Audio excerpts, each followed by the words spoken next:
Hello दोस्तों, our books बडी में आपका स्वागत है। आज 4 जुलाई 2026 है और आज के अखबारों में ना कुछ ऐसी खबरें हैं जो सीधा आपकी जिंदगी, देश की सुरक्षा और दुनिया की इतिहास से जुड़ी हैं। चीन की एक नई डिजिटल चाल से लेकर भारत के पाकिस्तान पर सबसे बड़े प्रहार तक। चलिए जानते हैं आज की टॉप 5 खबरें एक बहुत ही तेज रफ्तार एक्सप्लेनर में। आज के हमारे इस एक्सप्लेनर में हम जिन 5 टॉपिक्स पर बात करने वाले हैं वो है tech and cyber, national security, education, politics और स्पोर्ट्स एंड एंटरटेनमेंट। तो चलिए बिना देरी किए सीधा डाइव इन करते हैं। पहली खबर जुड़ी है टेक और साइबर से। ई रिक्शा हैकिंग और एक्सटॉर्शन का खतरा। दोस्तों, क्या आप या आपके घर वाले ई रिक्शा में सफर करते हैं?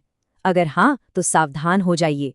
हुआ क्या है कि भारत सरकार ने चीन से जुड़े कुछ ऐसे बैटरी ऐप्स को ब्लॉक किया है जिनका इस्तेमाल करके हैकर्स चलती सड़क पर ई रिक्शा की बैटरियों को दूर से ही यानी रिमोटली बंद कर रहे थे। जरा इमेजिन कीजिए, आप रिक्शे में बैठे हैं और बीच सड़क पर अचानक रिक्शा बंद हो जाए। इसके बाद ये हैकर्स इसे दोबारा चालू करने के लिए रिक्शा चालकों से पैसों की वसूली मतलब एक्सटॉर्शन की डिमांड कर रहे थे। पर अच्छी बात यह है कि सरकार ने तुरंत एक्शन लेते हुए इन मिलिशियस ऐप्स पर बैन लगा दिया है। कम्यूटर्स की सेफ्टी के लिए ये कदम बहुत जरूरी था। डिजिटल दुनिया में सुरक्षित और अलर्ट रहना अब सच में काफी जरूरी हो गया है। आगे बढ़ते हैं हमारी दूसरी खबर पर, जो है नेशनल सिक्योरिटी के बारे में। पाकिस्तान को भारत का अल्टीमेटम। भारत ने कूटनीतिक मोर्चे पर एक बहुत बड़ा कदम उठाया है और पाकिस्तान को अब बिल्कुल साफ शब्दों में कह दिया है कि खून और पानी एक साथ नहीं बह सकते। ये कोई आम बयान नहीं है, बल्कि सीमा पार आतंकवाद को लेके एक बहुत ही कड़ा और सीधा संदेश है। और इसी कड़ी में भारत ने 1960 के सिंधु जल समझौते यानी इंडस वाटर ट्रीटी को तब तक के लिए स्थगित कर दिया है जब तक पाकिस्तान क्रॉस बॉर्डर टेररिज्म को पूरी तरह से बंद नहीं करता। इसके साथ ही एक बहुत बड़ी कामयाबी देश के अंदर मिली है। गुजरात और मध्य प्रदेश एटीएस ने एक मेजर टेरर नेटवर्क का भंडाफोड़ किया है और जैश ए मोहम्मद के 8 संदिग्धों को अरेस्ट किया है। मतलब एक्शन दोनों फ्रंट्स पर हो रहा है। अब आते हैं नंबर 3 पर, एजुकेशन और सोसाइटी, जहां चर्चा में है लैंग्वेज फॉर्मूला शिफ्ट। अगर आपके घर में बच्चे स्कूल जाते हैं ना, तो ये खबर आपके लिए बहुत इंपॉर्टेंट है। सीबीएसई ने कक्षा 6 से एक नया 3 लैंग्वेज फॉर्मूला लागू कर दिया है। पहले क्या था, छात्रों के पास फ्रेंच या जर्मन जैसी विदेशी भाषाओं का ऑप्शन होता था, लेकिन अब इस नई पॉलिसी में विदेशी भाषाओं की जगह भारतीय भाषाओं को अनिवार्य यानी मैंडेटरी कर दिया गया है। अब इसका असर क्या हुआ है, कई स्कूलों में फ्रेंच और जर्मन की क्लासेस तुरंत रोक दी गई हैं। इसकी वजह से जो टीचर्स ये विदेशी भाषाएं पढ़ाते थे उनकी नौकरियों पर अचानक से एक बड़ा संकट आ गया है। जाहिर है, इस अचानक हुए फैसले से छात्रों और पेरेंट्स के बीच भी अभी काफ़ी कन्फ्यूजन बना हुआ है कि आगे क्या होगा। चलिए अब रुख करते हैं नंबर 4 पॉलिटिक्स की तरफ। पश्चिम बंगाल के हेडक्वार्टर्स में हुआ क्लैश।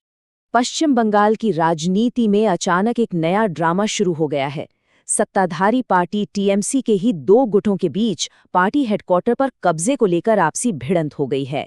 बात इतनी बढ़ गई कि विपक्ष के नेता के नेतृत्व वाले गुट ने अपनी ही पार्टी के ऑफिस पर ताला जड़ दिया।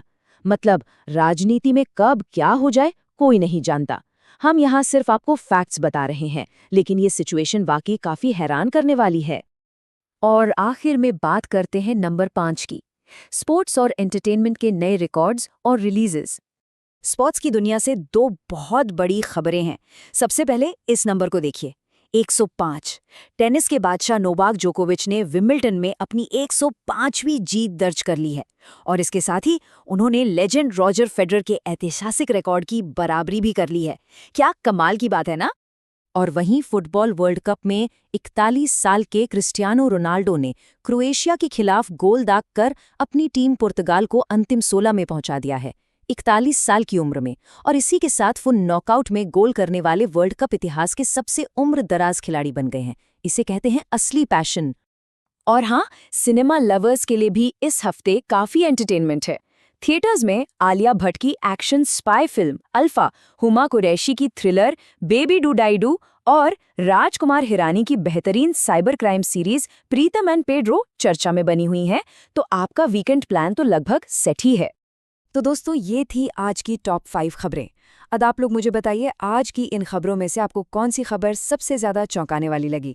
कमेंट्स में अपने विचार ज़रूर शेयर करें। अगर ये एक्सप्लेनर आपको पसंद आया हो तो इसे लाइक करें, दोस्तों के साथ शेयर करें और आप बुक्स बडी को सब्सक्राइब करना बिल्कुल न भूलें। जय हिंद।